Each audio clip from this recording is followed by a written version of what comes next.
currently live in a decade where social media is taking a bigger role than we ever thought possible. Social media is giving people more opportunities than ever before.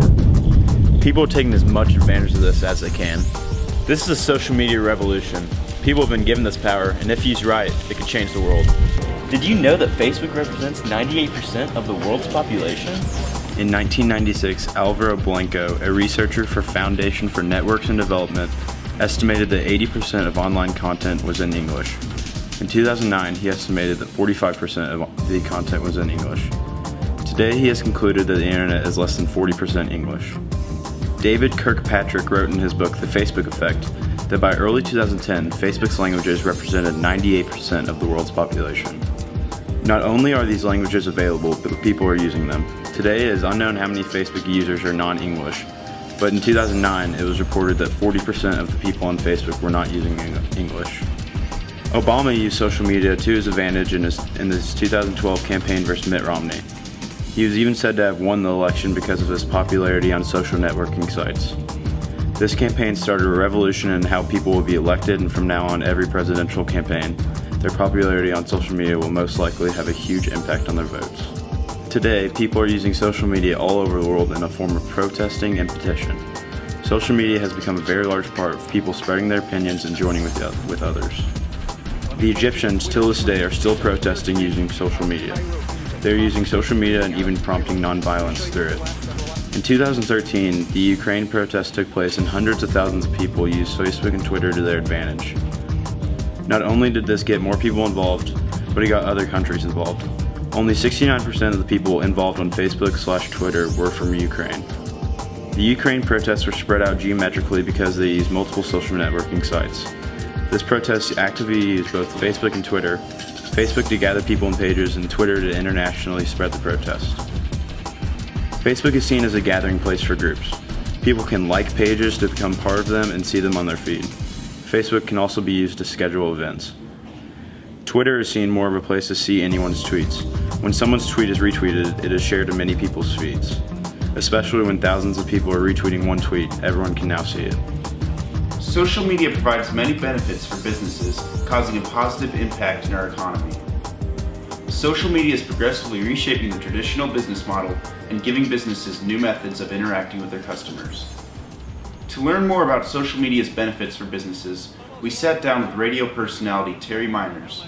I'm Terry Miners. I host radio and TV shows and have for most of my life. I've done this 30 years, the afternoon show on WHAS radio, and I've worked for WHAS TV that whole time.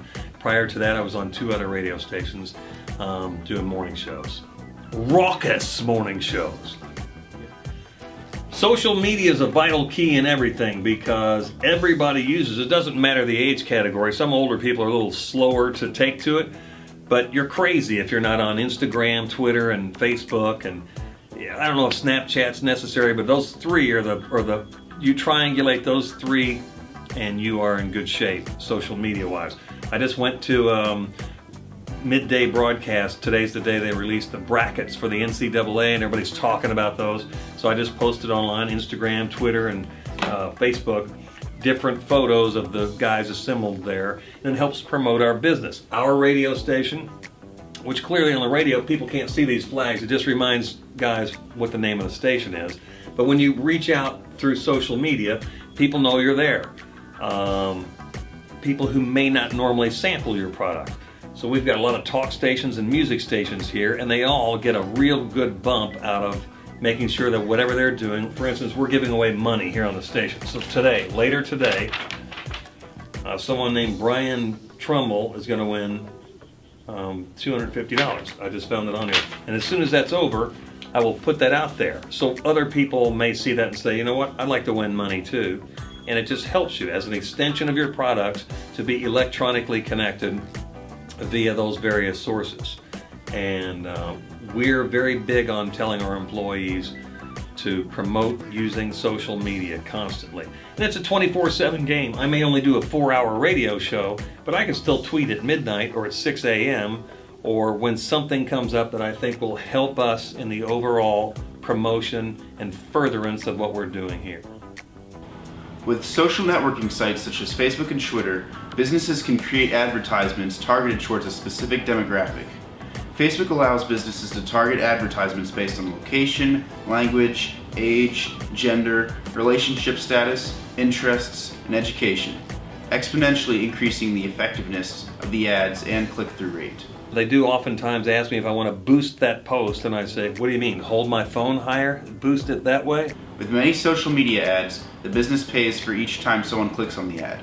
This allows businesses to develop an effective marketing budget and eliminates time and money wasted on traditional methods of advertisements in which the business pays a flat fee for the ad regardless of how effective it is. Facebook and Google Ads provide analytics for ads that allow businesses to see which ads are most effective. My name is John Wise, and I'm the Director of Digital Media for Wave 3 News. We're on Twitter and Facebook, those are our two primary. We have a Pinterest and a LinkedIn. We don't do a ton with either of those, but we are starting to make some plans to grow Instagram a little bit. We're none of the stations and also the Courier, none of the local media outlets really use Instagram all that effectively, ourselves included. But we have the most followers. If we have the most followers, not that that's necessarily means that we're the best, but we're going to be the best because we want to really kind of own that space. Twitter, we just turned 40,000 recently, maybe 41,000, and Facebook, we're at 152,000. Those are our core pages. We also have a Facebook page for weather as well as a Twitter page for weather. I think Twitter weather we're around 6,000, and Facebook weather we're getting close to 90,000. So here at Wave 3, we're owned by a company called Raycom Media. And Raycom has a pretty robust corporate team, and so they have some regional news directors who offer guidance to the news directors at the station level. There are a couple of digital content directors, and there's one social media director. So, that is the never-ending question, and will continue to be the never-ending challenge.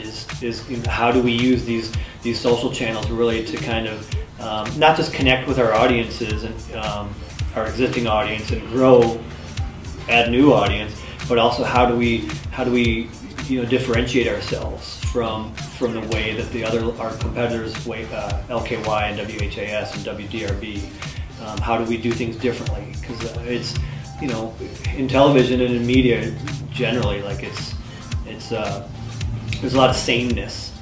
You can look at all of our websites, and we're covering the same stories, and we're promoting those stories on our social channels, just as the other stations are. So you need to figure out ways to try to be different and do different things, and really maybe take some different steps to try to reach younger people like you all, because that's not our core audience. Our core audience, we study, we have metrics, and we study who our viewers are on television and who our users are on our website and our social platforms. And so it's you want to continue to serve those audiences effectively, but you also want to try to experiment in ways that will maybe bring in new audience members. After speaking with John Wise, we decided to talk to my guitar teacher who shaved his head for the St. Baldrick's Foundation.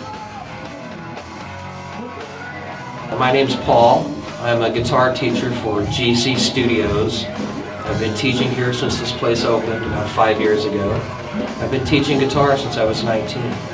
I was actually at a charity event at the school where my daughter attends, Our Lady of Lourdes, and I was asked if I would be interested in doing that, and I said absolutely not. Absolutely not. And then I slowly started seeing other dads say, of course I'll shave my head, it's for cancer. And I started really thinking about my past experiences and how lucky I've been rebounding from my own health issues. And I started feeling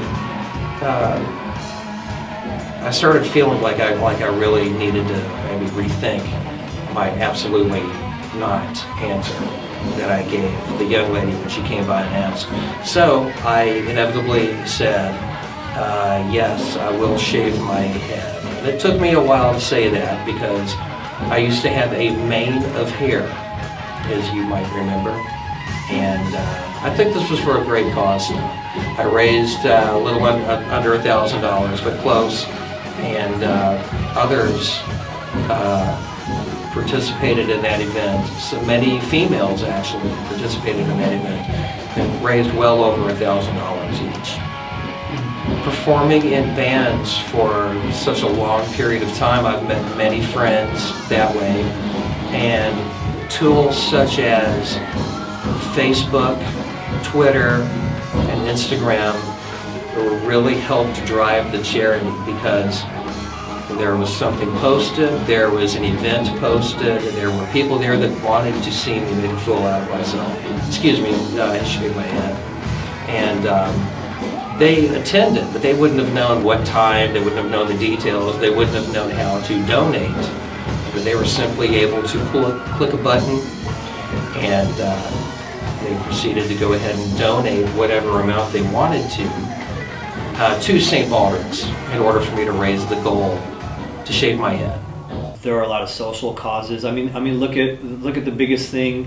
I don't have numbers to back this up, but I can't remember a trend that was as big as the ALS Ice Bucket Challenge, and that raised a ton of awareness. Not to mention millions and millions of dollars, and that was largely, if not entirely, a social. That was born in social media.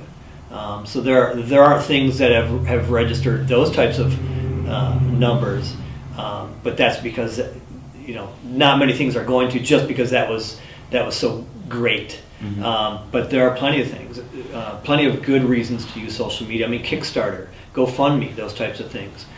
Working in local news, I hate to say it, but we cover a lot of crime. So if there's a family that's victimized by tragedy, and maybe a child is shot and killed or something, and it's a family in a low-income neighborhood, and they don't have the kind of resources to maybe put a proper funeral together or something like that, then it's not uncommon to hear about a GoFundMe account. And anybody, as long as there's a website, a link that we put in our web story, anybody can click on it and go to this GoFundMe page and donate $5 or $500. Social media has many positive influences on our lives, but what does the future hold? We are aware that social media has come a long way, and it seems to be ever evolving, but can it become even more influential on our lives? There seems to be good reason to think so. The beauty of all this is it'll look Stone Age in a matter of 2 years. There's Instagram, a picture I took an hour ago. We will look back upon this wistfully in just a couple of years ago. Oh, I remember those days. We actually had to type out hashtag Monday Marathon, hashtag NCAA. Now, through something that's beyond what we can imagine at this moment, the Apple Watch or whatever it happens to be, I think there's going to be a talking video device on everybody's wrists that I will pretty much be able to say North Oldham High School, and it'll pop up on there, and then I can ask for the principal, and then say my kid's going to school there. Why did you give my kid a disciplinary note? I would never do a thing like that. But I think we're moving to that point where voice prompting, all the information we need is there, where we don't even have to type anything anymore and post pictures. We can do it by messaging from our mouths to a device, and it happens automatically.